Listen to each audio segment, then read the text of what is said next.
Bonsoir à tout le monde.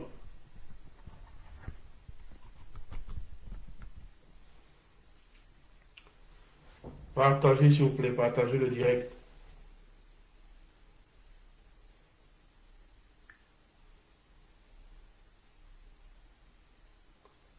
Bien vouloir partager le direct. Le premier réflexe quand vous arrivez sur le direct, c'est que vous le partagez.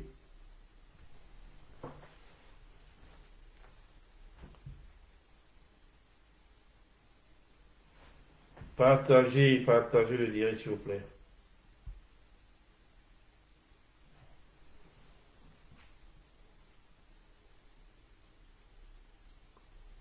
On a beaucoup de choses à se dire ce soir.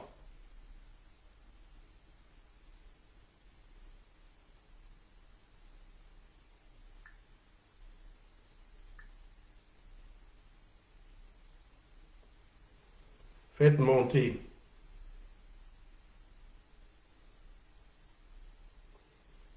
Je vois la question de M. Emmanuel Pouébé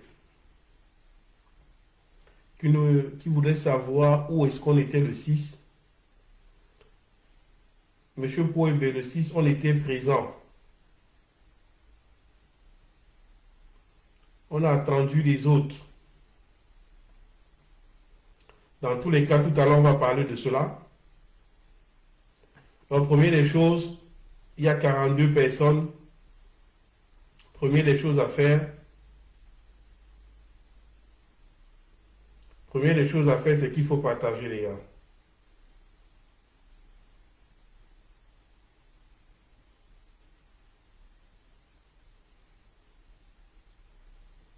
Première des choses à faire, c'est qu'il faut partager.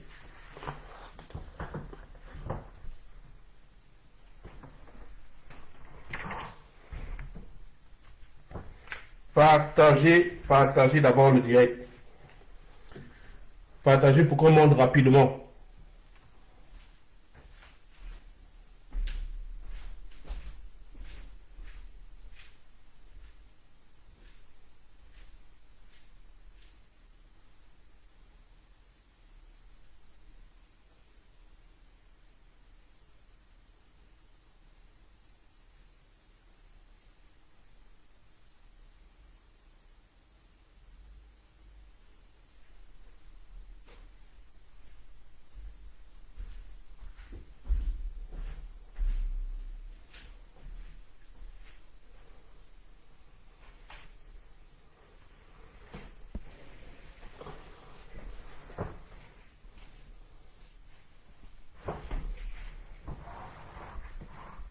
Allez-y, partagez.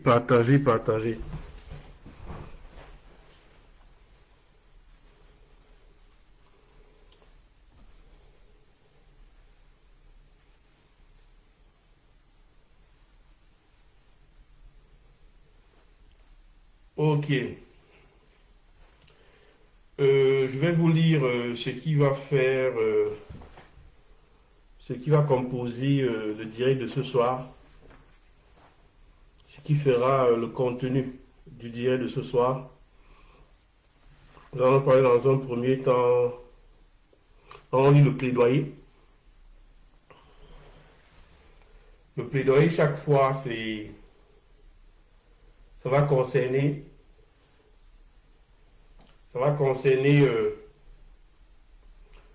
un combattant qui a tenu un discours, qui a écrit un discours dans les pages, sur les pages de la brigade anti-Salina, sur les pages sur toutes les pages, il y a beaucoup de combattants qui par leur façon d'écrire marquent ces résistances. Donc la première rubrique de ce soir va concerner le plaidoyer de l'un des combattants par rapport contre le régime. Et ce qui va aussi faire l'objet de notre dialogue ce soir, c'est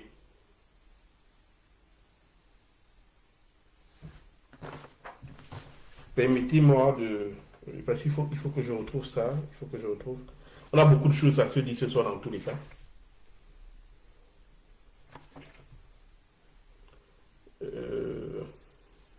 Regarde d'abord le plaidoyer. On va commencer avec le plaidoyer. Comme vous pouvez vous rendre compte. On va commencer avec le plaidoyer. Le plaidoyer de la résistance. Le plaidoyer de l'un des résistants. Ensuite,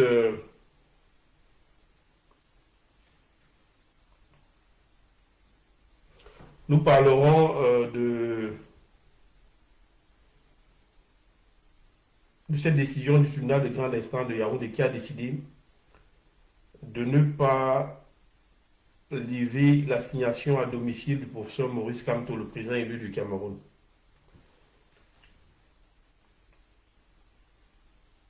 Après cela, nous allons faire le décryptage du concours à l'ENAM et à l'EAMAU. Nous allons continuer avec le drame des migrants. Vous savez, ce soir, la page de la brigade anti-Salina du Maroc annonce que, voilà, il y a des migrants camerounais, parmi lesquels un enfant, en essayant de rejoindre l'Europe, se sont noyés. Et nous espérons pouvoir mettre à votre disposition des images des Camerounais victimes de ce drame. Un autre drame lié à la pauvreté dans laquelle vivent la majorité des Camerounais aujourd'hui.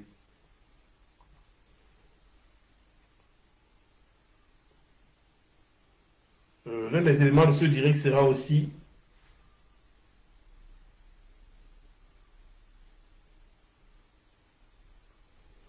le débriefing de la manifestation.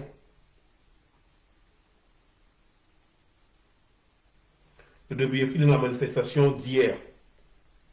Ce qui s'est passé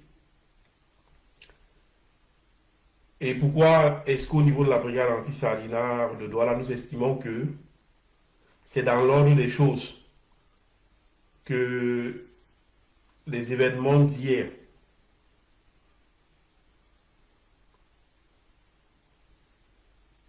en fait ne sont pas une catastrophe. Nous allons dire aussi un bonsoir aux combattants de la brigade anti-Salina du côté de Bafan qui abattent un travail formidable. Bafan est pratiquement la seule ville qui a manifesté hier. Bafan a sauvé l'honneur de la résistance pacifique. En effet, ses habitants sont sortis en masse. Nous allons faire tout ça dans le cadre de ce débriefing. Et surtout, ce qui va faire l'objet de ce live, c'est l'échange qui oppose le professeur Fameux Ndongo et le politologue et historien Achille Mbembe. Donc voilà les éléments pour le direct de ce jour. Je vous demande de bien vouloir partager le direct. Vous voyez qu'au niveau de la brigade anti-Sardinat de Douala, les conditions du direct se sont améliorées. Désormais, la brigade anti-Sardinat de Douala. Désormais, la brigade anti-Sardinat de Douala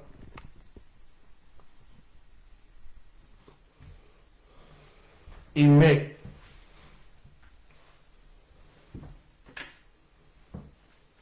à partir de différents endroits, mais désormais, vous pourrez voir pas forcément le visage, vous aurez une image de la personne qui sera en train de faire le direct.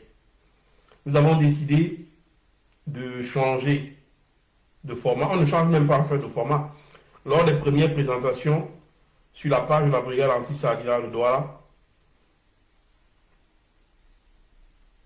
l'un des présentateurs sur cette page apparaissait déjà masqué. Nous avons décidé de poursuivre cette tradition parce que nous estimons que toutes les conditions étaient réunies afin de pouvoir protéger ceux qui émettent sur la page de la brigade anti-Sardinat de Douala. Donc voilà, s'il vous plaît, partagez. Nous sommes sur place au Cameroun, partagez au maximum. Partagez, c'est très important de partager. Première réflexion partage, nous sommes 63. Lorsqu'on est une centaine, on va commencer. Je vais un peu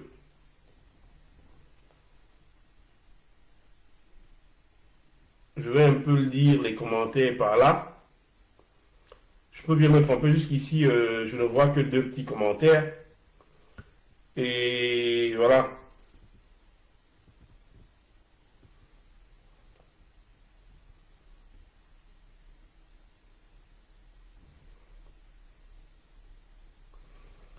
Bon, il y a Franck qui pose la question de savoir, là on te voit, s'il y a encore quelle stratégie ça. Franck, de temps en temps, on va revenir au truc classique. Mais là maintenant,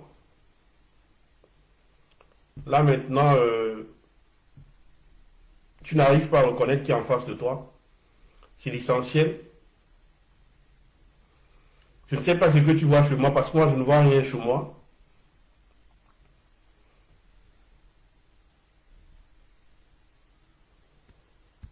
Marie-Jeanne, tu estimes que je suis à découvert?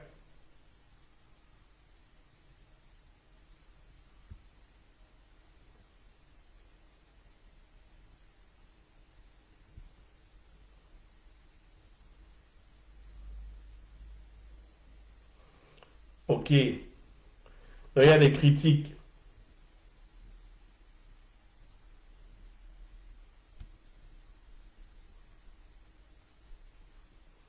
Oui, c'est ce qu'on s'effectue à faire. Je suis dans le noir. Le noir qui est le symbole. Le noir qui est le symbole du manque d'électricité au Cameroun.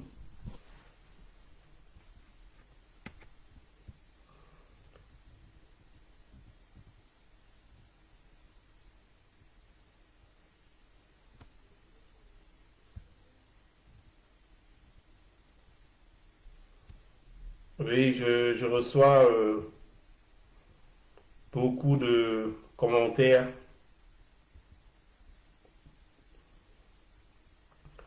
de personnes qui se font du souci pour ma protection. C'est gentil de votre part. C'est une première expérience. Si vous estimez qu'elle est négative, faites-le moi savoir. Si vous préférez que je reste dans le noir, on peut aussi le faire. C'était en fait pour vous montrer que ce n'est pas un robot.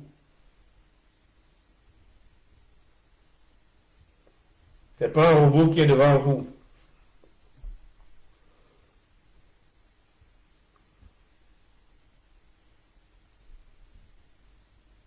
Voilà, c'est pas grave. maintenant, je peux recevoir tout le monde. Donc, je dis partagez, partagez au maximum avant que nous puissions commencer. Partagez au maximum.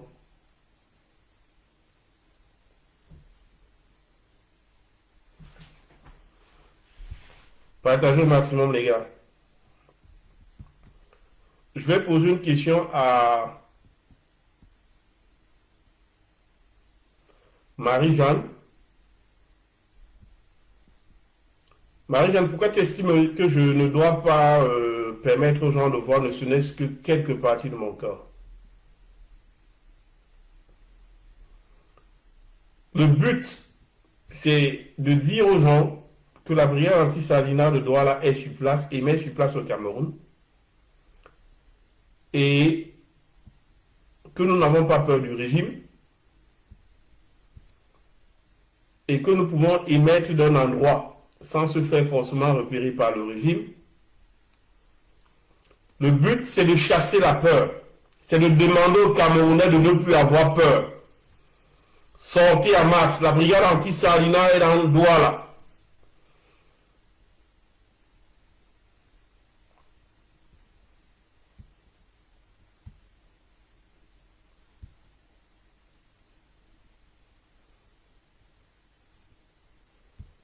Voilà, donc c'était ça le but. On va continuer le live. Je vous ai dit, je dis merci à tous ceux qui pensent comme moi qu'il est lentement temps que les Camerounais sortent. Que les Camerounais n'aient plus peur. Nous devons prendre le destin de notre pays en main. Cela passe par des sacrifices. S'il vous plaît, partagez en masse le direct.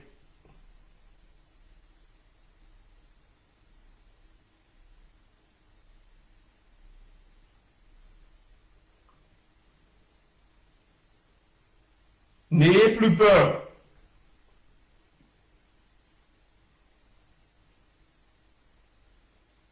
N'ayez plus peur de quoi que ce soit. J'ai décidé de faire en sorte que vous puissiez voir celui qui parle avec vous, parce que je voudrais vous faire comprendre la nécessité de ne plus avoir peur. Cette peur qui tétanise les gens, ça doit s'arrêter. Vous devez transgresser cette peur qui est à l'origine des blocages. S'il vous plaît, partagez, on est 70, un tour de partage, toujours un tour de partage. Faites toujours un tour de partage. C'est très important. Partagez au maximum.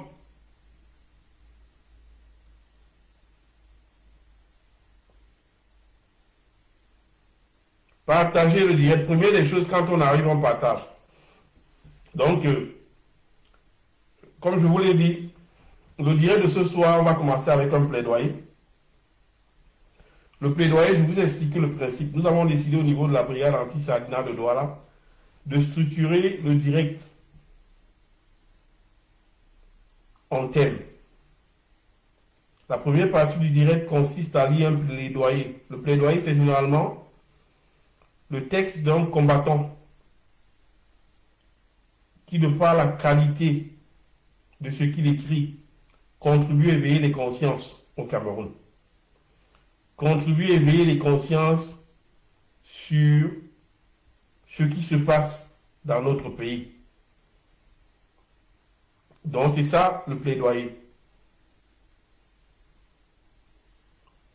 Pour les questions, je vais répondre aux questions plus tard. Réservez les questions pour la fin. On va noter les questions quelque part et je vais répondre aux questions tout à l'heure vers la fin. Donc voilà, partagez le direct. Première des choses, on partage. Et permettez-moi de retrouver les éléments du plaidoyer. Le plaidoyer, c'est un test, comme je l'ai dit, contre le régime. Un test qui fustige le régime. Et généralement, comme je l'ai aussi également dit, je vais toujours choisir le test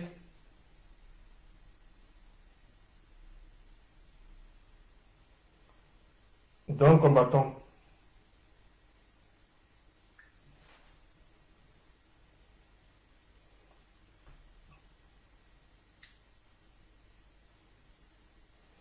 qui, de par la qualité de ses écrits,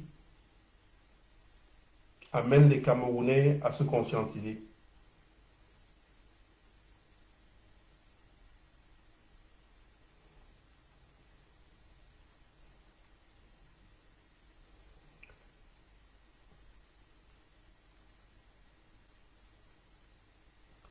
Donc,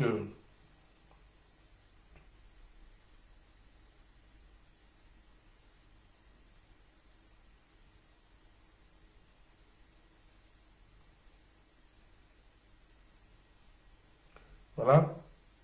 Permettez-moi juste, donnez-moi juste un peu de temps, je vais retrouver le texte du plaidoyer de ce soir.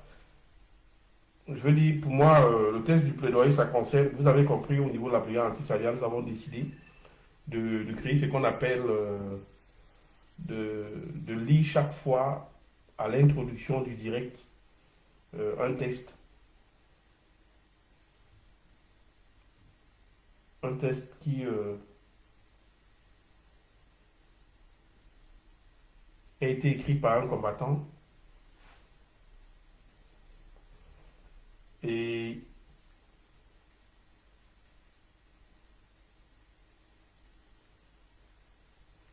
qui réveille la conscience.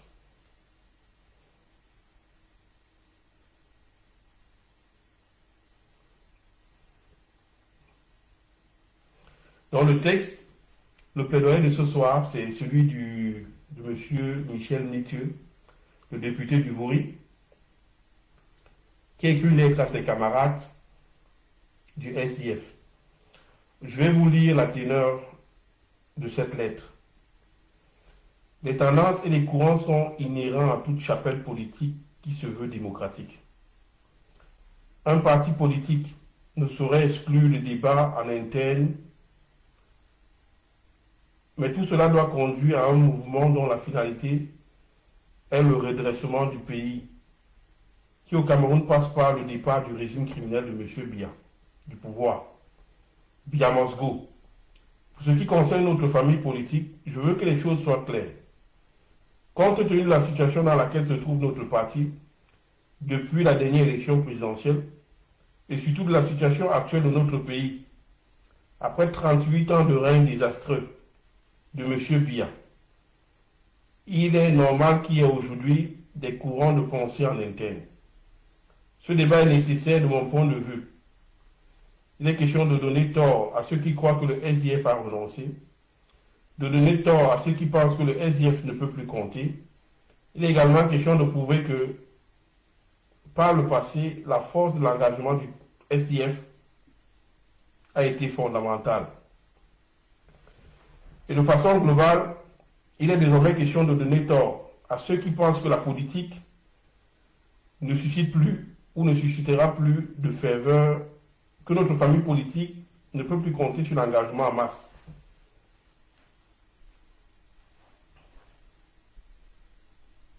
De ses sympathisants et militants, en particulier du peuple en général. Il est question, après ces 2 dernières années si difficiles, de susciter en interne une telle envie de débattre, d'échanger et de réfléchir sur le cap à prendre. Il ne s'agit pas simplement de dire qui fait ou fera quoi. Il s'agit de sortir notre famille politique d'une période de torpeur, de laxisme et de divisions ressenties par ceux qui nous observent de l'extérieur et qui nous a rendus pratiquement inaudibles et nous a un peu humiliés. Nous n'avons pas le droit d'être divisés aujourd'hui face à la situation que traverse notre pays. La division abîme toute initiative ou formation politique. Il faut mettre fin à des querelles d'ego qui ont donné l'image dévastatrice de notre famille politique auprès de l'opinion. Il s'agit désormais de sortir d'une approche politique dans laquelle les logiques individuelles, l'emporte toujours sur les exigences du collectif.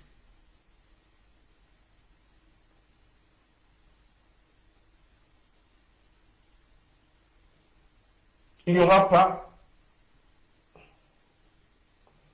un instant,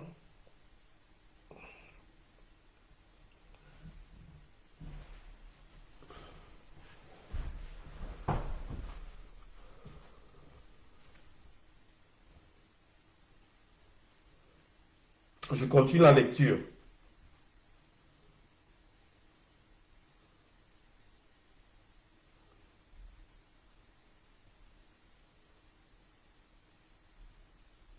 Nous n'avons pas le droit d'être divisés aujourd'hui face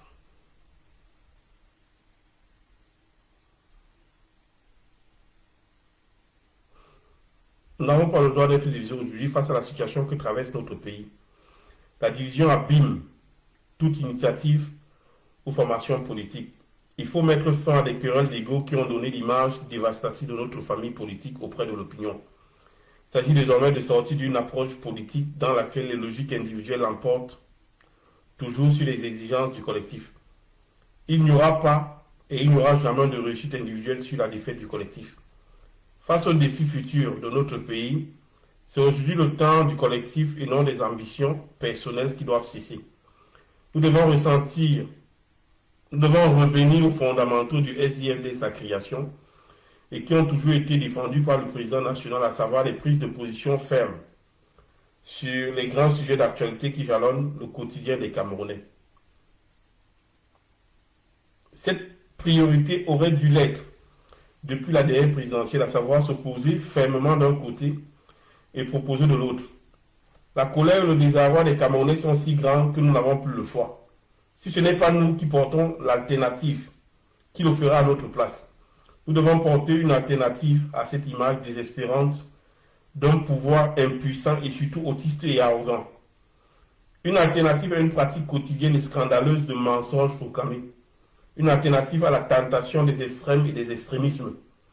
Une alternative à la tentation de penser que la politique ne peut plus rien et ne vaut plus rien.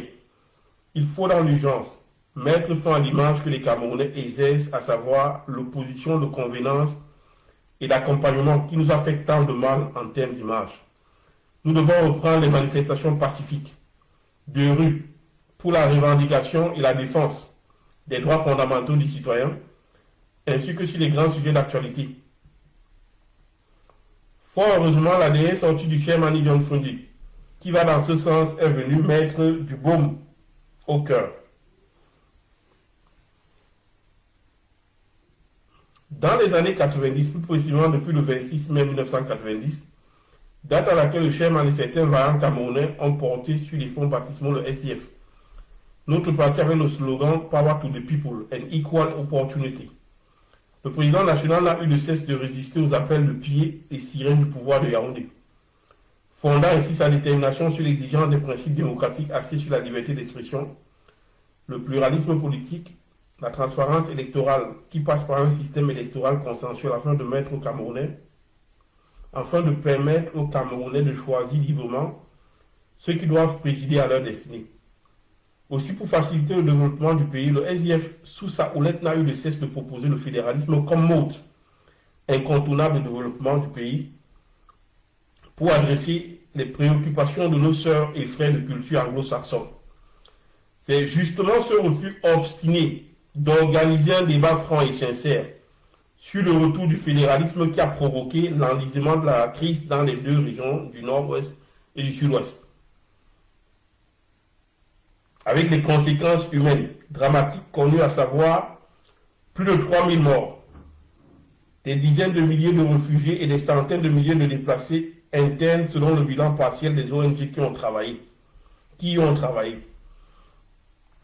Qui ne se souvient pas de la marche du lancement de notre parti le 26 mai 1990 à Bamenda, où la soldatesse de M. Biya a battu 6 compatriotes par balle?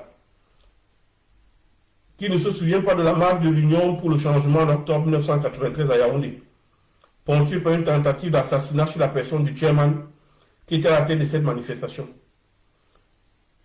Qui ne se souvient pas de la marche organisée la même année par le chairman John Fundi sur l'itinéraire Carrefour Ndokoti, commissariat du 11e arrondissement, pour exiger la libération et l'ensemble de ma famille, femme, enfant, chien, prise en otage pour m'obliger à me rendre. Qui ne se souvient pas du chairman brutalisé au rond-point des Edo par la Solatec lors de la marche pour les 9 disparus de Pepanda en 2001. Qui ne se souvient pas de la marche organisée par nos députés en 2004 pour l'informatisation du fichier électoral et les urnes transparentes où la Solatec a aspergé d'eau et de gaz lacrymogène nos élus, abordant pourtant l'écharpe tricolore vert ou jaune. Qui ne se souvient pas de l'opération Blocus provoquée à l'Assemblée nationale en novembre 2017 par nos élus qui demandaient avec insistance que la question anglophone soit inscrite à l'ordre du jour de la session parlementaire. Qui ne se souvient pas des marches de nos parlementaires à Bamenda et Boya, toujours pour la résolution de cette crise. Qui ne se souvient pas des marches de 2008 organisées à Douala contre la funeste modification de la Constitution. Marches pacifiques qui ont fait plus de 400 morts selon les ONG. Qui ne se souvient pas des 53 manifestations interdites pour la seule région du littoral depuis que je suis président régional du parti. Nous ne devons par conséquent pas perdre de vue que les revendications populaires à travers les marches pacifiques sont l'ADN du SDF, qui ne saurait être modifiées, surtout en ce moment où les batailles seront de plus en plus rudes. De ces différents faits d'armes, les Camerounais ont retenu jusque-là du cher Manu John Fruit l'image d'un patriote déterminé qui fait en sorte que tout réside dans la légalité en droit et en devoir des Camerounais, d'où le slogan Power to the People est Equal Opportunity. Et le symbole de la balance, cette détermination et cette fougue lui ont valu des sacrifices énormes au point où il a risqué sa vie à maintes reprises afin que triomphent ces valeurs auxquelles il n'a cessé de croire. Aujourd'hui, au soir de sa vie, certains d'entre nous, par des images maladroites insensées ou complaisantes, ont cru devoir remettre en cause cette image historique. Chacun de nous, sur son partage, doit pouvoir laisser des traces. Notre chairman a laissé jusque-là des traces indélébiles dans l'histoire du Cameroun. C'est pourquoi les atténuements et les balbutiements observés chez certains militants m'amènent à dire ici aujourd'hui que je me lèverai contre tout acte qui tendrait à remettre en cause l'image du chairman. Et je suis convaincu que beaucoup d'entre nous mèneront ce combat en interne afin que personne ne galvaude cette image.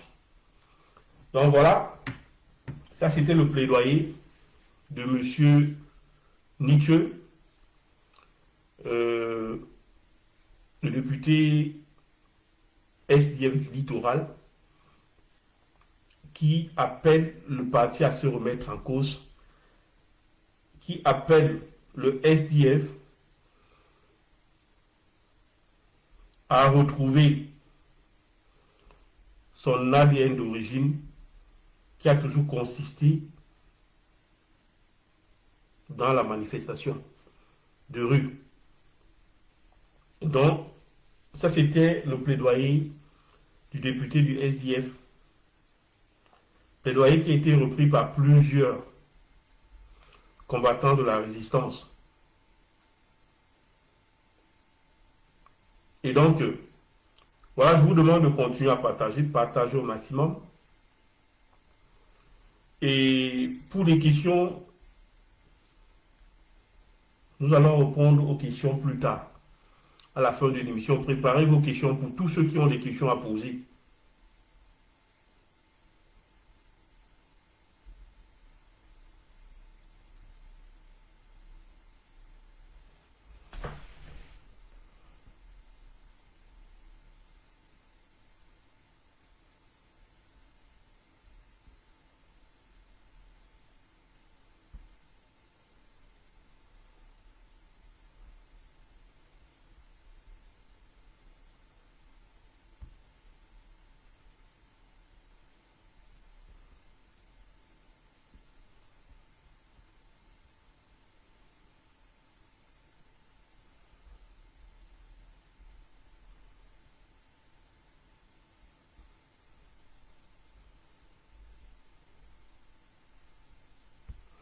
Donc voilà.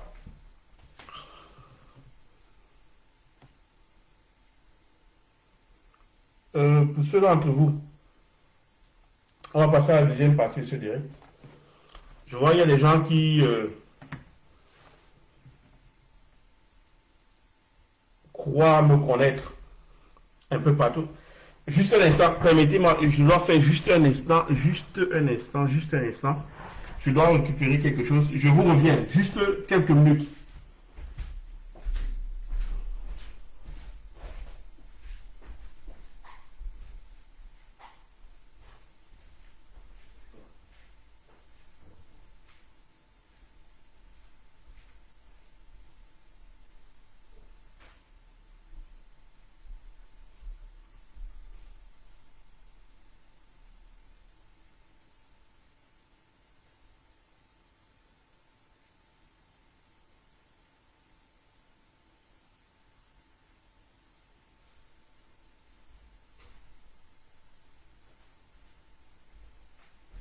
Voilà, je suis de retour.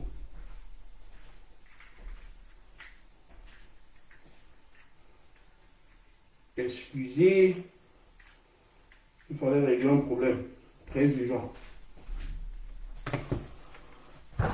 Afin qu'on puisse continuer, maître.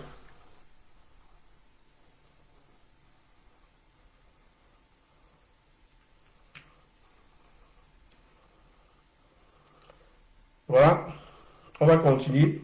On va passer à la première partie. Juste après le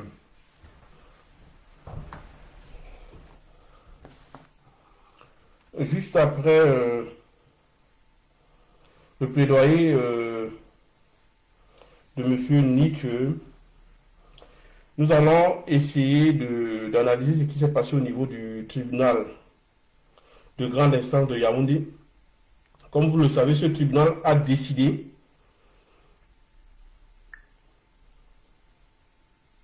de refuser, ce tribunal a refusé d'annuler la mise sous résidence surveillée du professeur Maurice Kamto, le président élu. Et une fois de plus, vous voyez un peu ce qui se passe lorsque dans un pays, les tribunaux ne sont pas libres. Lorsque dans un pays,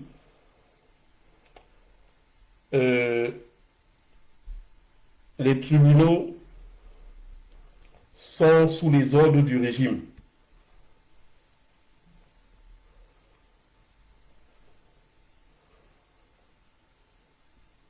Donc, laissez les gens spéculer sur l'endroit où je me trouve.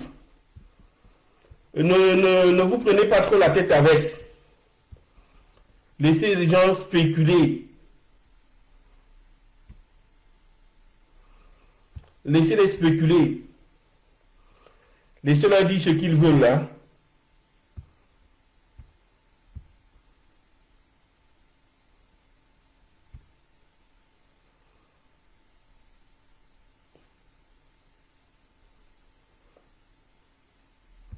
Laissez-leur dire ce qu'ils veulent. Monsieur Ndemanou, Monsieur Ndemchou, c'est quoi là? Laissez-le dire ce qu'il veut. Hein? C'est son droit de penser ce qu'il veut.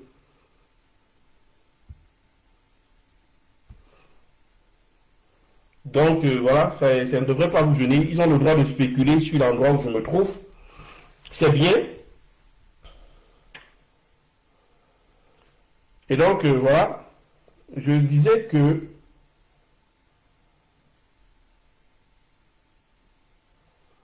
nous allons parler de cette décision incompréhensible du tribunal de grande instance de Yaoundé qui a rendu une décision incroyable. En effet, les juges de ce tribunal ont refusé de lever la mise en résidence surveillée du professeur Maurice Kamto, le président élu. Donc, au tribunal de grande instance, centre administratif de Yaoundé, le tribunal de grande instance, centre administratif de Yaoundé, rejette donc la demande de remise en liberté déposée par les avocats du professeur Maurice Kamto sous prétexte d'absence d'extrême urgence. Donc, En fait, je vais vous dire une chose. Cette décision du tribunal suscite en moi de la colère, mais pour ceux d'entre vous qui s'attendaient à ce que ce tribunal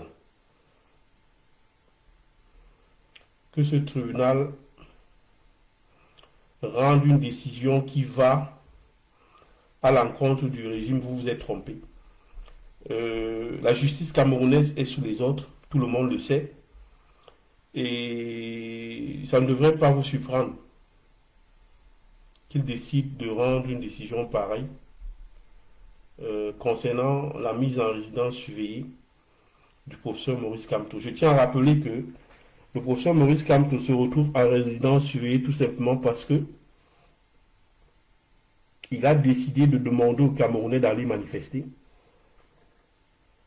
afin de faire partie ceux qui aujourd'hui donnent des ordres au sein du régime.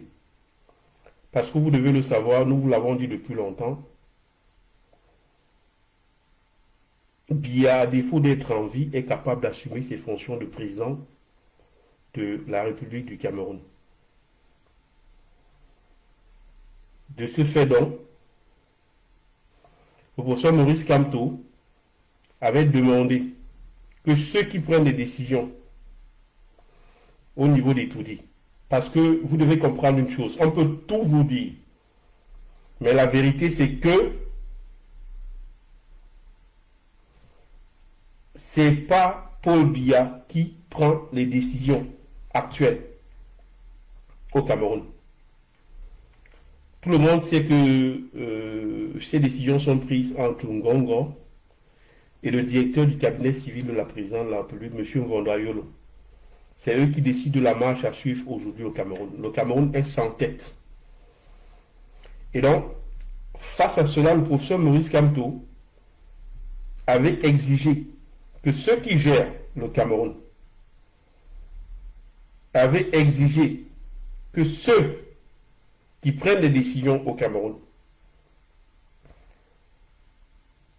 qu'ils trouvent des voies et moyens pour mettre fin à la guerre dans le Nozo. Il avait demandé aussi qu'avant les élections régionales, que le code électoral fasse l'objet d'un toilettage. C'est face au refus du régime, face au refus de ceux qui donnent des décisions aujourd'hui à la tête de ce régime moribond, que le professeur Maurice Kamto a appelé à son âme et conscience les Camerounais à aller manifester pour leurs droits. Et donc, si le professeur Maurice Kamto se retrouve en résidence surveillée, c'est parce que le régime a décidé de criminaliser les droits fondamentaux. En fait, le professeur Maurice Kamto a demandé aux Camerounais de manifester. Manifester, c'est un droit fondamental, reconnu par la constitution camerounaise. Donc, en décidant, en disant aux Camerounais d'aller manifester, le professeur Maurice Kamto n'a commis aucun délit. Aujourd'hui, il se retrouve sous résidence surveillée parce que le régime a décidé de criminaliser le droit de manifester. Donc, la justice camerounaise, en décidant de rendre ce verdict unique, confirme qu'il n'est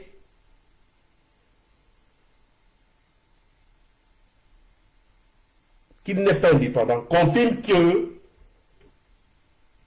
est sous l'influence du régime. Donc voilà ce qu'il fallait dire par rapport à ce refus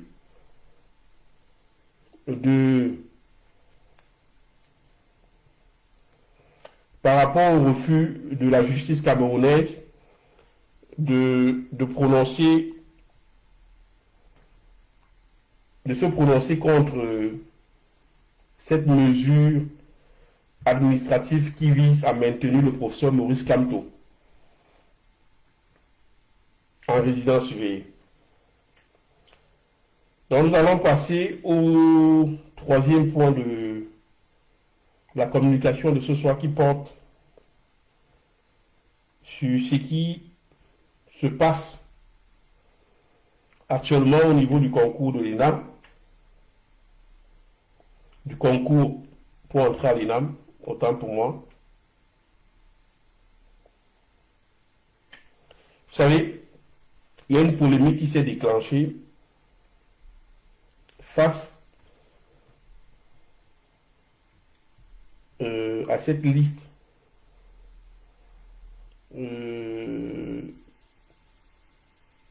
du résultat du concours de l'EAMAU. L'EAMAU, parce qu'il faut bien comprendre ce que c'est que l'EAMAU. L'EAMAU, c'est une école internationale qui a pour siège, qui a son siège à Lomo et Togo. Et cette institution,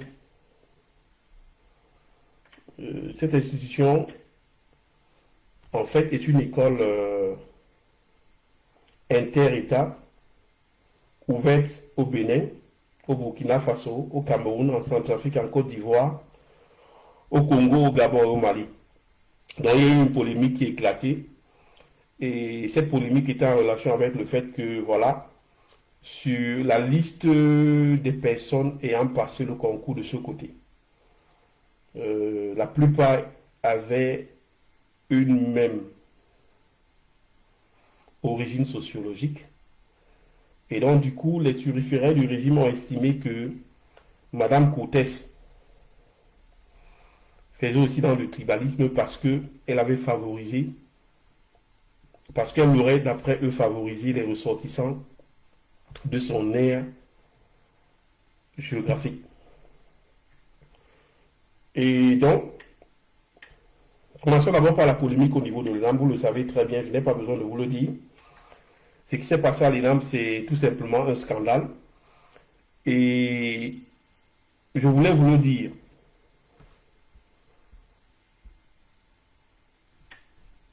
Ce concours de l'ENAM justifie la lutte que nous menons contre le régime. Le directeur actuel de l'ENAM a fait passer toute sa famille. Allez rechercher les listes des personnes définitivement admises au concours de l'ENAM. Vous allez vous rendre compte que c'est toute la famille présidentielle qui se retrouve à l'intérieur. Et n'allez pas dire aux Camerounais lambda que la famille de Chantal Biya est la plus intelligente au pays. N'allez pas raconter ce type de bobard des Camerounais, parce que justement c'est se moquer de l'intelligence de ces derniers. Et donc, je vais vous lire ici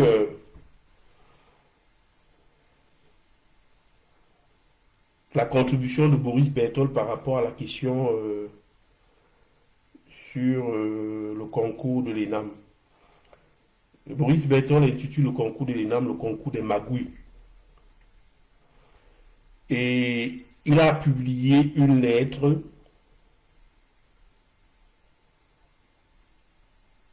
qu'il a reçue de la part certainement d'un de ses followers sur Facebook. Et je vais vous lire cette lettre. C'est une lettre quand même assez... c'est une lettre qui permet de comprendre mieux le phénomène, qui permet de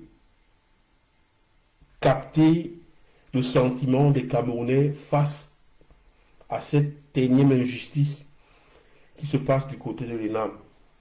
Bonsoir Boris.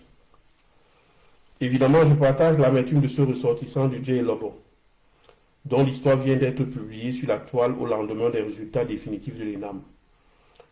Dites-vous qu'il n'est pas le seul dans cette situation. Beaucoup de jeunes, notamment moi-même, qui vous écrit, ont été dans cette situation l'an dernier. Puis encore, j'étais à l'âge limite. Même la lettre de ce valeureux magistrat qui avait inscrit nos noms dans sa lettre adressée au président de la République ne nous a pas sauvés. Et oui, aujourd'hui, je suis frustré. Et je garde une haine à moi contre tous ceux qui dirigent cette école. Dieu seul sait quels critères faut-il réunir pour être admis dans cette école. Donc voilà ce que nous vivons dans notre pays. J'ai même adressé une correspondance au chef de l'État relativement à cette situation. Jusqu'ici, aucune réponse donnée. Je suis doctorant et père de 4 enfants. Imaginez-vous la frustration que je peux vivre avec une femme qui, elle, est entrée à cause de son appartenance à la région de l'Est, avec l'appui de l'Est-Minfopra, en Gouin. Vraiment, on va tout voir dans notre pays. Il y a une connaissance ressortissante de Bolova qui a présenté le concours administratif A, administratif B et magistrature. Elle a été admissible à tous les 3 concours. Pour finir, elle a été admise seulement sur la liste d'attente d'administration B. Entre nous, comment une personne peut avoir la capacité intellectuelle d'être admissible simultanément à 3 concours et pour ne pas être retenu définitivement au moins pour un seul? C'est vraiment triste, ce pays. Donc, je vous le dis encore, moi, je ne sais pas comment est-ce qu'on fait pour passer 3 concours. Hein. Sincèrement, ne posez pas la question de savoir comment est-ce qu'on fait pour passer 3 concours. Si, d'envergure, vous devez me poser la question de savoir comment est-ce qu'on fait pour passer 3 concours, je vais vous dire, si ce concours se déroule le même jour, comment est-ce que la personne fait pour composer? Vous voyez un peu. Cette contribution de ce citoyen camerounais qui a décidé d'écrire à Boris Berthold permet de dire, sans risque de se tromper, que les conditions du concours au Cameroun sont quand même assez incroyables. Vous vous rendez compte? Quelqu'un qui compose le même jour à l'ENAM, j'allais dire qui a sa candidature et qui vous dit qu'il a écrit le même jour le concours d'administration A, le concours d'administration B et le concours de magistrature. Vous croyez à cela? Et se retrouve sur une liste d'attente. C'est la preuve que pour entrer à l'ENAM, ce n'est plus le mérite. Depuis longtemps, c'est plus le mérite. On a eu des cas où on avait des morts qui avaient passé le concours de l'ENAM. Ça, c'est la vérité. Et une chose est sûre et certaine, après l'arrivée du professeur Maurice Kamto, on va remettre tout ce système-là à plat. Les concours d'entrée à l'ENAM ces 15 dernières années, on devra complètement annuler ça. Je vais vous dire une chose. S'il y a des candidats qui ont été reçus à ce concours par complaisance ces 15 dernières années, la meilleure façon de régler le problème, c'est tout simplement annuler ces concours. Même s'ils ont déjà des matricules au niveau de la fonction publique, on les envoie au quartier. L'État camerounais ne peut plus se permettre aujourd'hui. L'État camerounais ne peut plus se permettre aujourd'hui de recruter des Camerounais sur une base complaisante. Parce qu'en fin de compte, le rendement de ces Camerounais à ces postes sera nul. D'où la nécessité d'annuler les concours de l'ENAM ces 15 dernières années. Ceux qui ont reçu les numéros matricules, on les renvoie de la fonction publique. Puisque tout le monde sait que les conditions dans lesquelles sont passés ces concours sont biaisées. Les dés sont pipés à l'avance. Ce n'est pas les plus méritants qui sont là.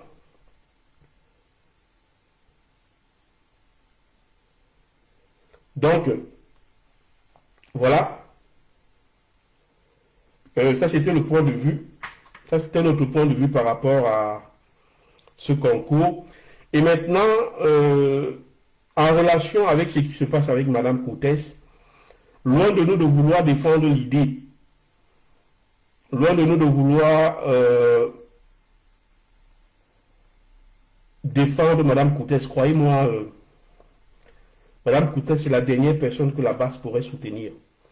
Mais il se trouve que la base a l'obligation de dire la vérité au peuple camerounais. Mme Coutès est accusée d'être une femme tribaliste pour un concours international dont elle n'a pas le contrôle. Vous devez comprendre une chose. Vous devez comprendre une chose, c'est que le concours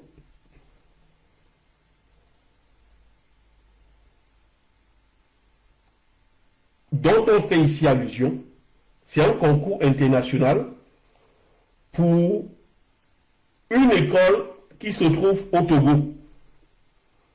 C'est une école interétatique avec un jury composé de plusieurs correcteurs qui viennent de différents États africains. Et donc, le fait que les Bamileke soient nombreux à passer ces concours, c'est tout simplement parce qu'ils sont bons. Et ce n'est pas les seuls concours internationaux que nos frères Bamileke passent avec bravoure. Même ceux qui sont organisés en France, tout le monde le sait. D'abord, ils sont les plus nombreux à se présenter à ces concours. Et c'est pourquoi ils sont les plus nombreux à décrocher les premières places dans ce concours. Vous ne pouvez pas comparer le concours de l'ENAM, qui est sous le contrôle de l'administration publique camerounaise, et un concours qui se déroule à des dizaines, dont la correction au moins, parce qu'il faut le dire, la correction de ce concours se déroule au Togo. Pour que vous compreniez ça très bien, j'ai décidé de lire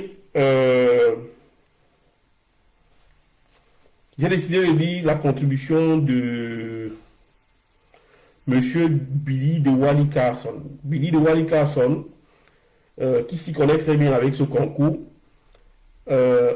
écrit ceci: je me dois d'un devoir d'éclairer tous les illettrés incultes qui soutiennent le régime satanique de Biya. Ce poste, c'est pour répondre aux affamés qui justifient le tribalisme à l'ENAM par le concours de l'EAMAU, qui, selon leur ignorance, Ketia Coutès y aurait admis uniquement les Bamileke. Ouvrez vos gros yeux et lisez. L'école africaine des métiers de l'architecture et de l'urbanisme pour les nuls. C'est quoi EAMAU? C'est une école internationale qui forme des architectes et des urbanistes aménagistes. Elle est située où? À Lomé au Togo. Quel est son statut? L'école a été fondée en 1975 par une résolution des chefs d'État membres de l'OCAM pour répondre aux besoins de formation en architecture urbaniste au bénéfice des États membres. Comment se fait l'admission dans cette école? Par voie de concours, avec niveau bac ou équivalent. Comment la sélection se fait? Chaque année, un quota d'admission est défini pour chaque État membre. Et les premiers sont choisis. Quelles sont les épreuves? Mathématiques, coefficient 2. Non, mathématiques, coefficient 3. Physique, coefficient 2. Dessin, coefficient 2. Culture générale, coefficient 2. Français, coefficient 2. Où se font les concours? Où se déroulent les concours? Dans chaque État membre, des copies sont ensuite acheminées au Togo pour correction. Les épreuves sont apportées par des officiels de cette école, sous scellé et ouvertes en salle de concours. En 2020, quelle était la composition des correcteurs? Donc, je vous donne un peu la composition des correcteurs. Vous allez vous rendre que dans cette composition des correcteurs, c'est, disons-le tout simplement, ceux qui font la correction, c'est un panel international composé de Philippe Yavo du Togo, d'Achille Ndongo du Cameroun, de Aimé Conclaves du Bénin, de Johnson Adodo du Togo, de Tini Kodjo du Togo, de Adiana Boambroise Togo, de Diego Makofi Togo, de Davinde Benoît Togo, de Alouette Atsou Togo, Kossi Assou Côte d'Ivoire, Ndrik Wassi Côte d'Ivoire, Salami Medi Togo et Kadi Ousmane Mali. Voilà les correcteurs. Ces correcteurs sont pour la plupart originaires du Togo et de la Côte d'Ivoire. Le Cameroun a un seul correcteur qui répond au nom d'Achille Ndongo. Donc vous vous rendez compte, les copies sont corrigées au Togo. C'est corrigé sous anonymat au Togo. Donc ceux des Davideki qui passent ces concours, c'est parce que tout simplement ils sont méritants. C'est parce qu'ils sont bons. Donc je continue à lire la contribution de cette personne que j'ai récupérée sur le site de Georges Dicamini Sanchez. Rappelle que cette école se veut une institution d'excellence et ne saurait donc accepter des tripatouillages. D'où vient-il donc que le dernier résultat soit empreint de suspicions malveillantes? Il faut toujours s'informer à bonne source avant de crier à roue sur le volet. Donc voilà la réalité. Donc ceux du régime qui s'appuient sur le concours de... Comment est-ce qu'on appelle encore cette école? Qui s'appuie sur le concours de l'OCAM pour dire que, en fait, c'est parce que Mme Kouté s'est livrée au tribalisme qu'eux, ils ont décidé qu'au niveau de l'INAM, il n'y a que les membres de la famille présidentielle ou alors les membres de la tribu présidentielle qui peuvent passer ce concours. C'est faux. Mme Kouté n'a aucun contrôle sur un concours qui est corrigé dans l'anonymat au Togo par des correcteurs qui sont pour la plupart togolais et ivoiriens.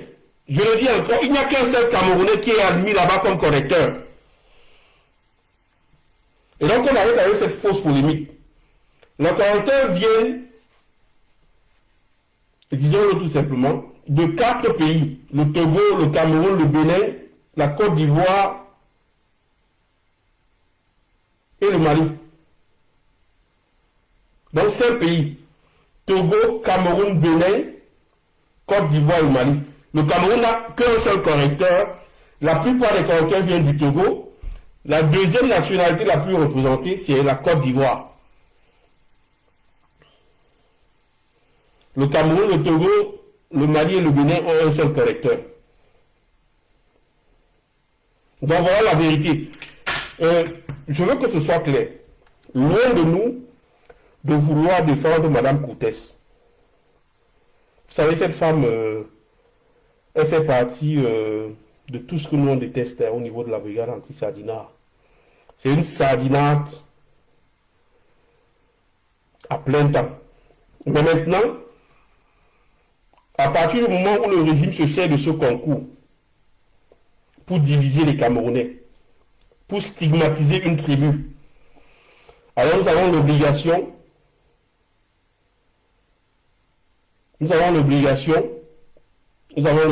de dire la vérité aux Camerounais. Nous devons nous opposer à ce type de stigmatisation contre une tribu précise, surtout que ce type de stigmatisation s'appuie sur des contre-vérités qui n'ont rien à voir avec la réalité des faits. Et donc voilà. J'espère que vous avez bien saisi notre message. Nous continuons. Cette fois-ci, on va parler de ce deuil qui touche les migrants camerounais. Pour ceux d'entre vous qui ne le savent pas, le peuple camerounais est en deuil. Et la brigade anti-Salina, c'est la brigade des sans-voix. La brigade est sans voix et c'est pourquoi nous avons décidé ce soir de parler de ce drame de migrants qui s'est déroulé du côté du Maroc et qui a vu un enfant de 3 ans sombrer dans les eaux. Oui. Ces jeunes Camerounais qui se retrouvent aujourd'hui en train de traverser, ou alors qui hier étaient en train de traverser, euh,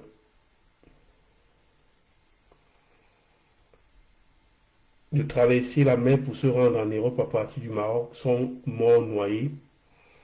Ces Camerounais, c'est la misère qu'ils fuient. Et ce drame nous interpelle à plusieurs titres. D'abord en tant que Camerounais, ensuite en tant qu'être humain. Nos pensées vont à ce bébé qui est mort noyé dans cette mer avec sa maman.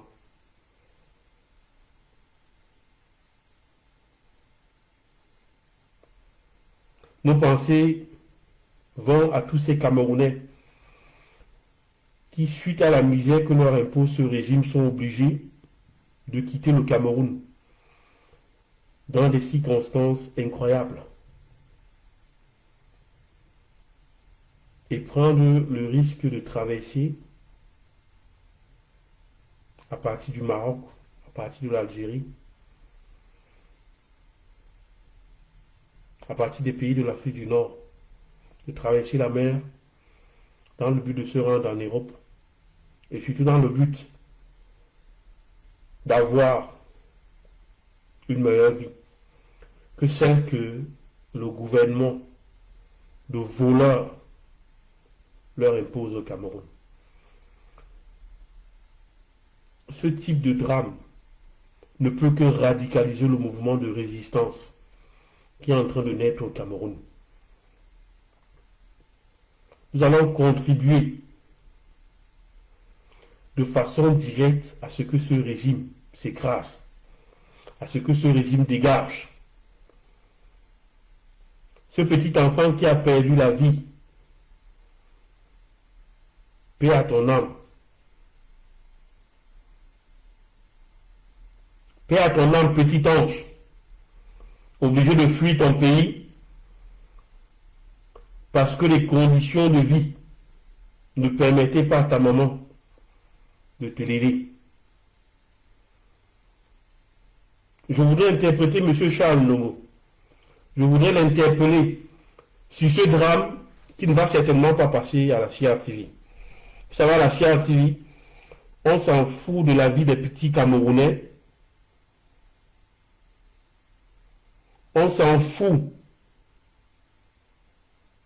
de ce qui leur arrive.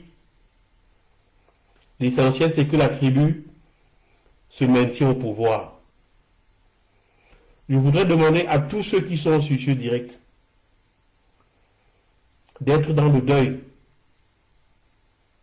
comme moi, d'avoir une pensée pieuse pour cet innocent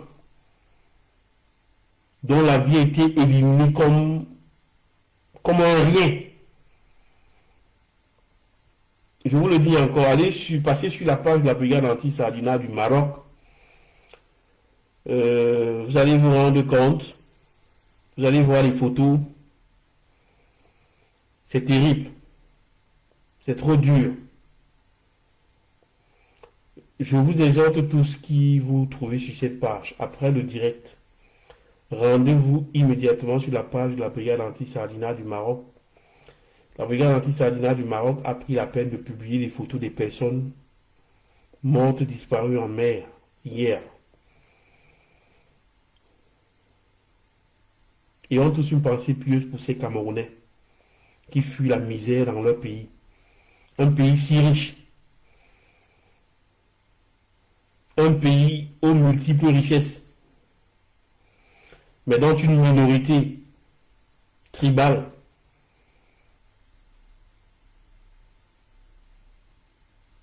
s'attribue la richesse, se partage la richesse entre elles. Nous allons mettre fin à ce système. Ceci étant,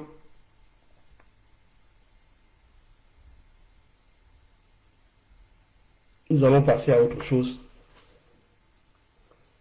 C'est terrible, hein?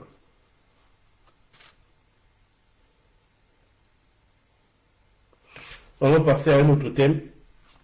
C'est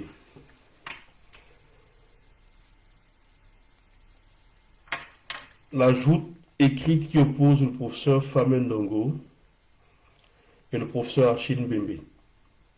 Pour ceux d'entre vous qui ne le savent pas, le professeur Achille Mbembe a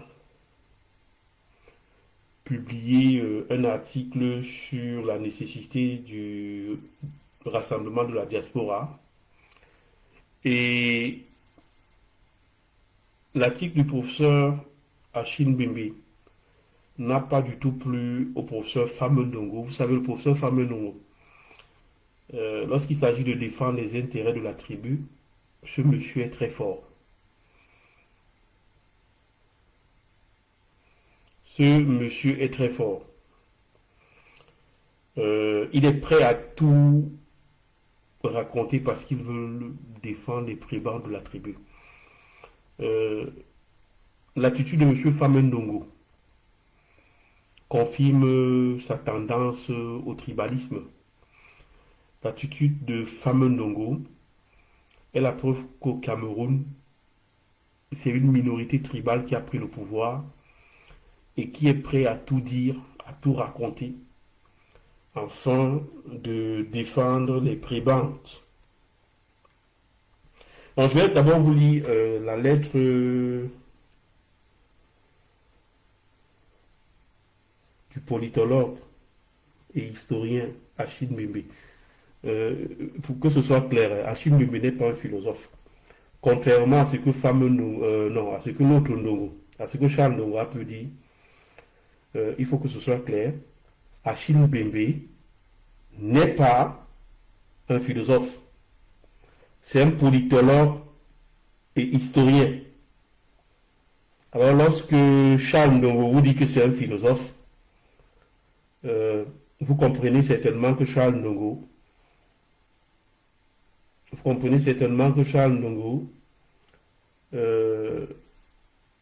ne maîtrise pas la trajectoire intellectuelle d'Achille Mbembe. C'est pour cela qu'il débite des conneries. Donc je vais vous lire la lettre d'Achille Mbembe qui appelle au rassemblement de la diaspora de tous les bords pour libérer le Cameroun. Alors que partout ailleurs, donc Achille Mbembe écrit ceci, alors que partout ailleurs, il semble évoluer à une vitesse accélérée, le temps s'est littéralement arrêté au Cameroun.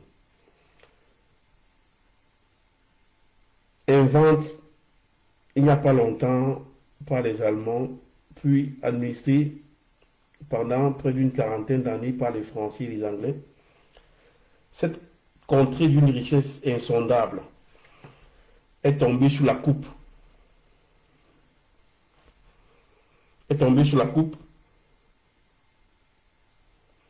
De tyrans locaux depuis 1958. Depuis à peu près 40 ans, elle est systématiquement mise à sac par un vieux satrape grabataire qu'entoure une armée de sicaires et de brigands. Pendant ce temps, le peuple, frappé d'ankylose, se vautre dans la boue et se gave de sa propre bêtise et de sa lâcheté. Tournant le dos à la dignité, il a opté pour le tribalisme, fausse conscience, calcul intéressé. Bienheureux celui ou celle qui pourra déchiffrer l'énigme et démontrer les ressorts d'une telle abdication historique. Je souhaiterais être loin de tout cela, de cette spirale démoniaque, très loin de la puanteur. Écris mes livres, apporter ma petite contribution à l'éveil de l'Afrique, là où celle-ci est sollicitée. Vivre ma petite vie avant de m'éclipser à mon tour comme tous ceux et toutes celles qui sont partis avant nous. Mais non, depuis 2 ans, le Cameroun a refusé de renouveler mon passeport camerounais, mais le Cameroun ne me lâche pas. Il me suit partout et me colle sur la peau comme une âme damnée. Ce matin encore, comme cela arrive de plus en plus régulièrement, je reçois un autre appel d'un autre prisonnier détenu sans procès dans les jurons du régime satanique de Yaoundé. Sous ce régime, la prison est devenue une condition et chaque citoyen, un captif potentiel. J'ai consacré tout un chapitre de brutalisme, la communauté des captifs, à tous les prisonniers camerounais qui depuis quelques années frappent régulièrement à ma porte. Je ne sais pourquoi. Et ils sont très nombreux. De plus en plus nombreux. Un seul individu ne peut pas s'occuper de toutes ces causes. Elles ne sont pas individuelles, elles sont politiques. Dans tous les mouvements de résistance, le passage par la prison a toujours été un moment clé du cycle initiatique qui mène à la libération. Aux Camerounais et aux Camerounaises de bonne volonté, je voudrais poser une seule question. Est-il possible de faire corps et d'initier ensemble un vaste mouvement international dont l'objectif serait de braquer toute la lumière du monde sur le sort des captifs de notre peuple? Ça, c'est ce que a écrit le professeur Achille Mbembe, qui appelle à l'union des forces progressives au Cameroun afin de faire tomber le régime. Maintenant, je vais vous lire la réponse de Jacques Famin-Ndongo. Vous le savez, Jacques Famin-Ndongo, c'est un habitué des discours fleuves. C'est le spécialiste de la gromologie du régime. C'est quelqu'un qui brille beaucoup plus par des gros mots qu'il emploie au quotidien pour y partir la galerie. Je me demande bien, lorsque le professeur Famin-Ndongo emploie des gros mots pour épater les Camerounais, je ne sais pas, si moi je devais communiquer avec les Camerounais et que je suis conscient que la plupart de ces Camerounais n'ont pas fait des études universitaires. C'est vrai que les Camerounais sont pour la plupart lettrés. C'est vrai que pour les Camerounais, pour la plupart, sont intelligents. Mais les Camerounais, dans leur immense majorité, n'ont pas fait des études de sémiontique ou de sémiologie. Vous savez, tous ces filières en relation avec les sciences humaines, en relation avec les lettres. Non, moi, je me pose une question. Je me pose une question très simple. Mais face à ces Camerounais qui ne peuvent pas, qui n'ont pas été dans des facultés, qui n'ont pas fréquenté des amphithéâtres, comment peut-on utiliser autant de gros mots si ce n'est pour épater? Je veux dire, le bon sens voudrait que lorsque vous êtes face à un type de Camerounais, si vous voulez vous assurer que la majorité des Camerounais vont saisir votre message, si vous voulez vous assurer que la majorité des Camerounais vont capter votre message, vous devez baisser, du moins, vous devez utiliser un niveau de langue qui permet à vos concitoyens de vous écouter. À défaut de comprendre ce que vous êtes en train de dire, de moins écouter. Parce qu'on peut écouter sans comprendre. Et là, moi, j'estime que dans ce cas de figure, c'est plus simple de faire avec un niveau de langue terre à terre que d'aller s'enfermer dans un discours mystique et réservé à quelques personnes qui ont fait des études universitaires. Surtout que même les universitaires vous disent que ils n'arrivent toujours pas à interpréter les discours de Famin-Ndongo. Donc Jacques Famin-Ndongo va répondre à la lettre que je viens de lire d'Achille Mbembe. Donc, à la suite d'un tir à bout portant de l'intellectuel camerounais Achille Mbembe qui appelle la diaspora camerounaise à coaliser pour libérer le Cameroun, le ministre de l'Enseignement supérieur Jacques Famin-Ndongo, également responsable de la communication du RDP, parti au pouvoir, réagit en ces termes. Le point de vue de M. Mbembe est anachronique. Libère-t-on un peuple qui est libéré depuis le 1er janvier 1960? Et le 1er octobre 1961, quant à la parole aux paysans politiques, ils ont été libérés avec les lois du 19 décembre 1990 promulguées par le président Paul Biya et que le ministre Jacques Famendongo. Vous voyez, un peu comme d'habitude. Je vous ai dit ça. C'est du classique. Donc, pour Famendongo, il estime que le Cameroun a été libéré depuis longtemps et que les Camerounais n'ont pas besoin d'une deuxième libération. Moi, je me pose bien la question de savoir, mais le Cameroun a été libéré depuis longtemps et reste lié aux accords de la coopération financière en Afrique. Ça, c'est la libération. Le Cameroun ne produit pas sa propre monnaie. La monnaie camerounaise est fabriquée aujourd'hui en France. Tout le monde le sait. Donc, pour Famendongo, le Cameroun est libre. Voilà un peu les intellectuels de pacotille que ce pays a. Famendongo estime que le Cameroun est libre. Mais le Cameroun est libre alors que le Cameroun n'est pas maître de sa propre monnaie. Mais voilà l'esclave qui refuse de se libérer. Hein. Et vous appelez ça des intellectuels. De vrais intellectuels de pacotille. Monsieur Famendongo, le Cameroun est libre. Et pourquoi est-ce qu'il a besoin des accords de défense avec la France? Le Cameroun est libre.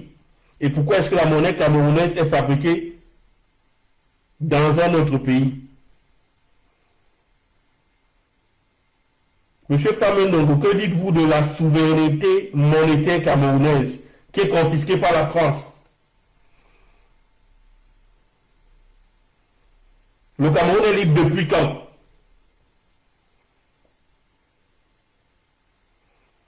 Famendongo est définitivement un suppôt du néocolonialisme. C'est grâce à des imbéciles, à des crétins de ce genre, que le Cameroun est toujours là où il se trouve aujourd'hui. Regardez la réponse qu'ils font. Et ils vont vous dire qu'ils sont des intellectuels. Des intellectuels de pacotille. Et après, on est surpris que les Camerounais sont en train de se radicaliser. Voilà la réponse d'un intellectuel. Les Camerounais sont libres depuis 1960. Du n'importe quoi. Les anglophones sont libres. C'est pour cela qu'aujourd'hui, vous les massacrez. Oui, les Camerounais sont libres. Le professeur Maurice Kamto est libre. Il a enseigné à résidence surveillée. Tout simplement parce qu'il a appelé à des manifestations. C'est ça la liberté, M. Famendongo. Excusez-moi de m'irriter un peu ce soir. Je suis très énervé. Voilà. Donc, on va passer à la dernière partie du direct de ce soir. Et la dernière partie du direct de ce soir va concerner... on va débriefer, on va faire un débriefing des manifestations. Et je voulais par là profiter pour répondre à la question du combattant qui m'a posé la question de savoir où est-ce qu'on était. Nous étions à l'endroit indiqué, mais compte tenu du fait que dans les alentours, nous avons remarqué la présence des... Nous avons remarqué la présence des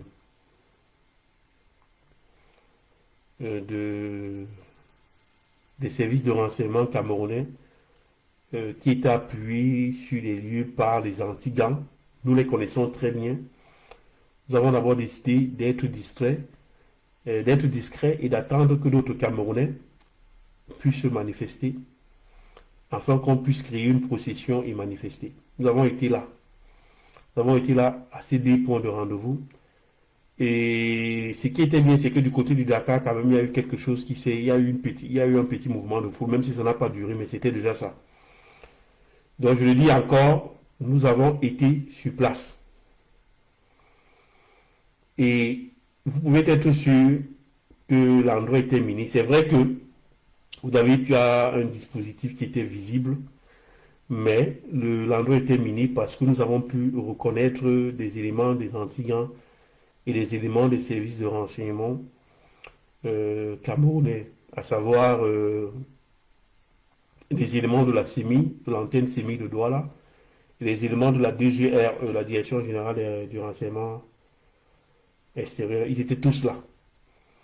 Voilà pourquoi est-ce que nous ne nous sommes pas manifestés. Mais lorsque du côté du rond-point Dakar, il y a eu un mouvement de foule, nous étions parmi. Donc, nous vous avons dit que nous allons toujours être sur place sur les manifestations. Vous l'avez vu, le 22, nous avons fait un direct depuis Ndokoti. Ce direct est encore disponible sur la page de la brigade anti-Sardina. Le 22 septembre, nous étions en direct. Vous pouvez aller voir, vous pouvez aller fouiller la vidéo du 22 septembre et vous allez voir que la brigade anti-Sardina se trouvait sur place à Douala. Donc lorsque je vois le crétin, M. Ndemanou, le crétin qui sort de Tinda à Etchounou, dit que nous sommes en Allemagne, il est bête. Je demande à M. Kevinou Damchou d'aller regarder la page de la brigade anti-Sardina en date du 22 septembre. Il va se rendre compte que nous étions en direct en Dokoti. C'est la preuve que nous sommes sur place à Douala. C'est la preuve que nous sommes sur place au Cameroun. Et que nous entendons mener ce combat en terre camerounaise. Donc, ça c'est la première chose que je voulais dire par rapport aux manifestations du côté de Douala. Et surtout, je tenais avant de clore cette partie, je tenais à dire bravo à M. Kameni qui a manifesté avec un groupe d'une dizaine de personnes à Douala. Ils n'ont pas eu peur. Ils sont allés manifester. C'est vrai qu'ils étaient une dizaine de personnes, mais tout de même, ils ont manifesté. Même si c'était pour 10 minutes, ils ont manifesté. Et maintenant, je vais accorder toute mon attention. Je vais accorder toute mon attention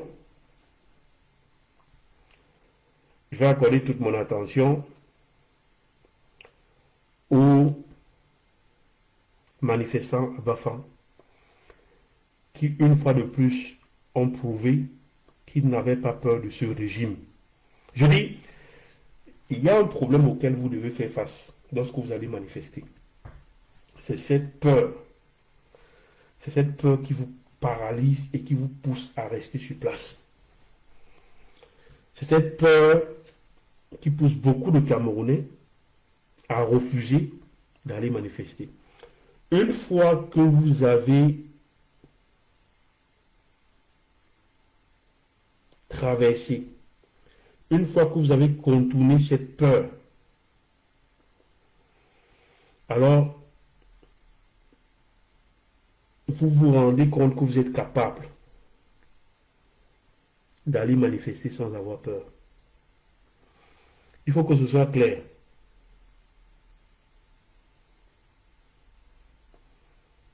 Il faut que ce soit très clair. Il faut que vous compreniez bien ce qu'on est en train de faire en ce moment. La peur, c'est une réaction normale.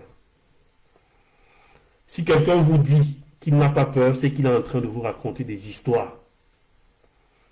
La peur, je le dis encore, c'est une réaction normale. Que personne ne vous dise qu'il n'a jamais eu peur de sa vie, c'est fou.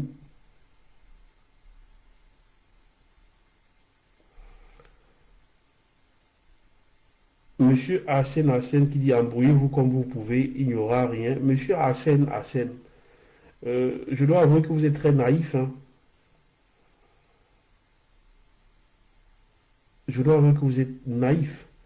Ce qui se passe dans le sud-ouest et le nord-ouest est là pour vous rappeler que du jour au lendemain, les ambazoniens n'ont pas pris les armes comme ça. Ça va crescendo.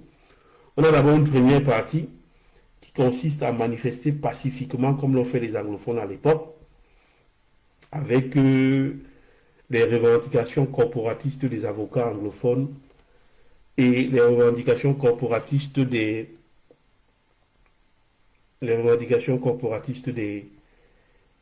professeurs, des maîtres d'école. C'est l'humiliation des manifestants anglophones de toutes ces différentes corporation qui va conduire à la révolte armée anglophone qui sévit aujourd'hui et qui fait régner le droit anglophone sur les territoires anglophones. Donc je dirais, c'est très naïf de votre part de penser qu'il n'y aura rien. Le seul fait que Paul Biya ne peut pas se rendre aujourd'hui en Occident, c'est encore la preuve que beaucoup de choses se sont déjà passées. Je vais revenir pour parler ici de la peur, pour vous dire encore une fois de plus, la peur est une réaction normale. Avoir peur, c'est normal. Mais maintenant, après cette phase de la peur, vous devez sortir justement de cette torpeur. Parce que la peur, en fait, c'est une torpeur. Lorsque vous sortez de cette torpeur, vous devez être capable de marcher. C'est un état psychologique qu'il faut contourner. Pour les prochaines manifestations, il y a Anne-Marie Komeni Monte qui dit qu'un vrai combattant n'a pas peur, sinon il faut laisser. Non, Anne-Marie, le combattant qui va vous dire qu'il n'a pas peur, le combattant qui vous dira qu'il n'a pas peur, je suis désolé, il ne vous dit pas la vérité. Tout être humain a peur. La peur, c'est une réaction normale. Mais maintenant, il faut apprendre à ces Camerounais qui ont peur à maîtriser leur peur et à sortir. Dire qu'un vrai combattant n'a pas peur, c'est faux. Il faut dire qu'un vrai combattant a peur. Mais maintenant, un vrai combattant doit pouvoir contourner sa peur afin d'aller manifester. Il doit pouvoir transgresser sa peur afin d'aller manifester. C'est ça. Tout être humain a peur. Des êtres humains, c'est-à-dire c'est une réaction psychologique normale. Donc, je voulais le dire, il va falloir contourner cette peur pour continuer les manifestations. Et je veux dire un grand merci aux combattants de Bafang qui sont sortis en masse et qui ont tenu la tête, qui ont tenu tête aux forces de l'ordre et ils ont marché. C'est comme ça que ça doit se passer.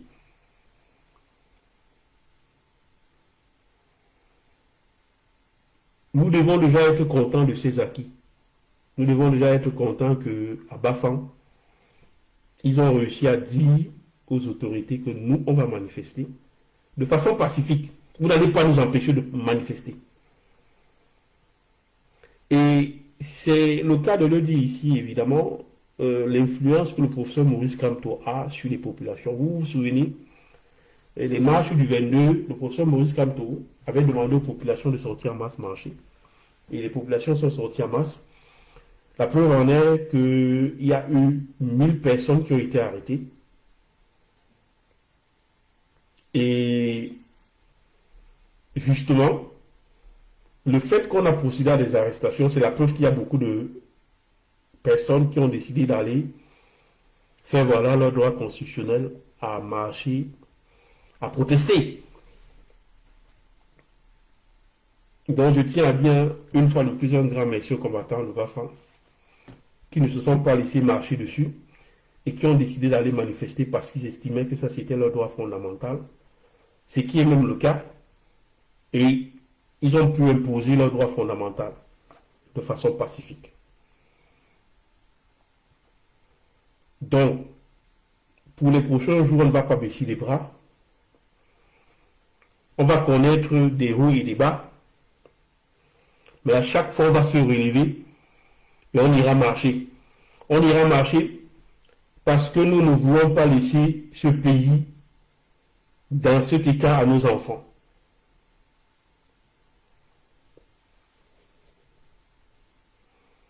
Parce que c'est notre devoir d'aller marcher. Parce que c'est notre devoir d'aller préparer l'avenir de nos enfants. Nous devons avoir de cesse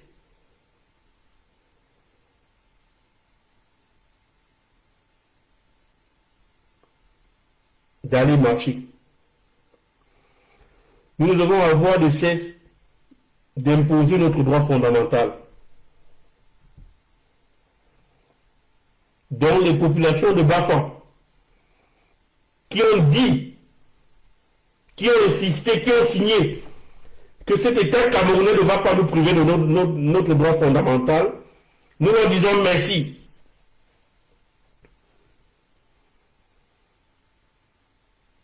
Car c'est par là que commence lentement la prise de conscience des populations. Bafan doit se maintenir. Baranté doit suivre. Douala doit faire l'effort. Yaoundé doit faire l'effort. Bafoussam doit suivre.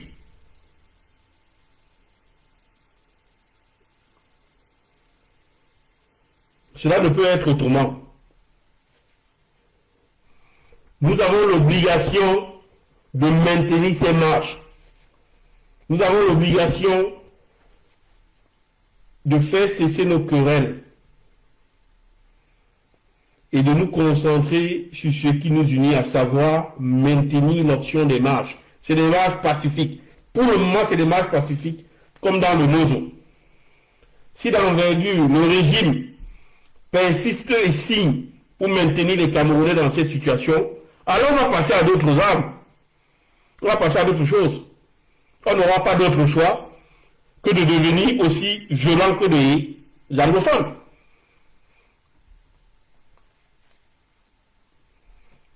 La situation dans laquelle se trouve le Cameroun aujourd'hui, c'est parce que par le passé, les Camerounais étaient moins réactifs.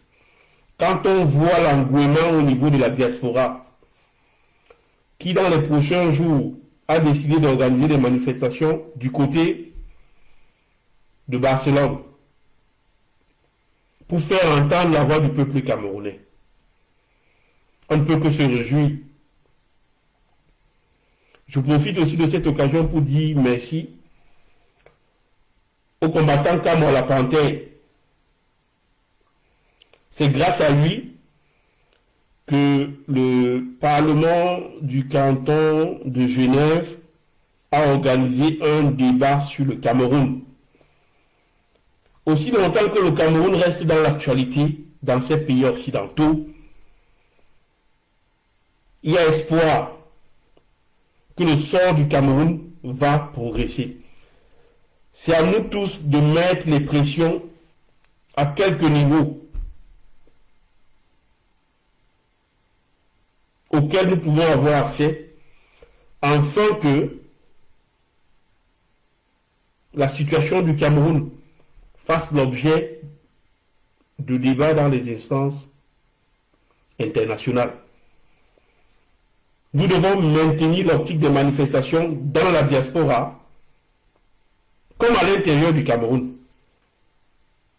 C'est la seule option fiable. Pour l'instant, je l'ai dit, nous en sommes encore des manifestations pacifiques. Nous essayons de faire comprendre au régime que 40 ans, ça suffit. 40 ans, c'est bon. Si d'envergure, le régime ne veut pas comprendre, si d'envergure, le régime ne veut pas retrouver la raison, alors nous allons passer à autre chose. Nous n'aurons pas d'autre choix que de passer à autre chose.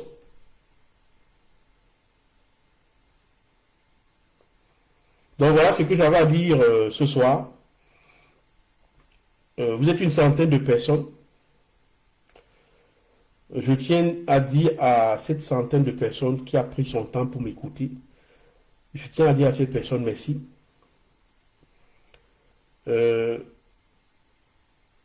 C'est très gentil de savoir que le nombre de personnes qui s'abonnent sur la page de la Brigade anti-Sardinat de Douala est en constante augmentation. Nous avons désormais en quelques mois atteint plus de 10 000 abonnés. Compte tenu à vous abonner. Et surtout, lorsque vous arrivez sur le direct, partagez directement, partagez en direction des personnes qui sont au Cameroun, partagez en direction des personnes qui sont sur place au Cameroun, parce que ce direct s'adresse d'abord aux Camerounais de l'intérieur. Il s'agit de pouvoir se structurer afin de mener une lutte implacable au régime. Cette lutte, je l'ai dit, ça commence par des manifestations pacifiques.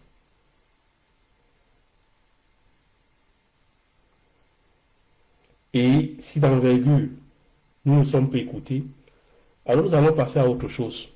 Nous allons passer au cycle des manifestations violentes.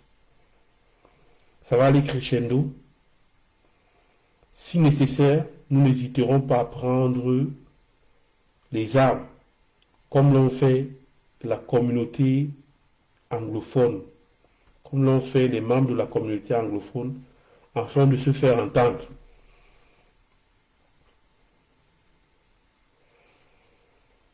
Qui ne se souvient pas qu'à l'époque où les anglophones commencent avec les manifestations pacifiques, sur Vision 4, sur Vision 1000 collines, on a dit que on a promis aux anglophones qu'on allait les réduire, qu'on allait les massacrer. On va vous. Jean Jazé, Ernest Obama.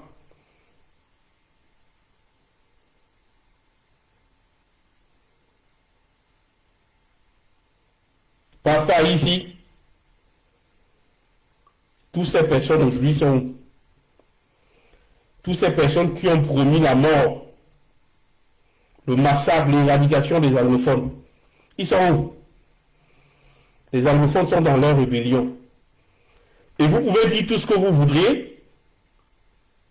La cause des anglophones est entendue aujourd'hui dans les instances internationales grâce à leur détermination. Nous, les francophones, nous devons aussi être aussi déterminés. Et cela a commencé lentement. Le régime, de temps en temps, quand il y aura des loupés, comme ce fut le cas hier, le régime sera content parce que ça leur donnera tout juste un répit. C'est juste un répit qu'on leur donne. La mayonnaise va prendre aussi rapidement que vous ne pouvez vous imaginer. Donc je vous dis bonsoir, je vous souhaite une bonne nuit. Pour ceux d'entre vous qui venaient de prendre le direct, je vous dis bonsoir et je souhaite aussi une bonne nuit parce qu'on va mettre fin à ce direct maintenant. Je ne pourrais pas vous dire quand est-ce que nous pourrions communiquer. Ça peut se faire demain très tôt le matin, comme ça peut se faire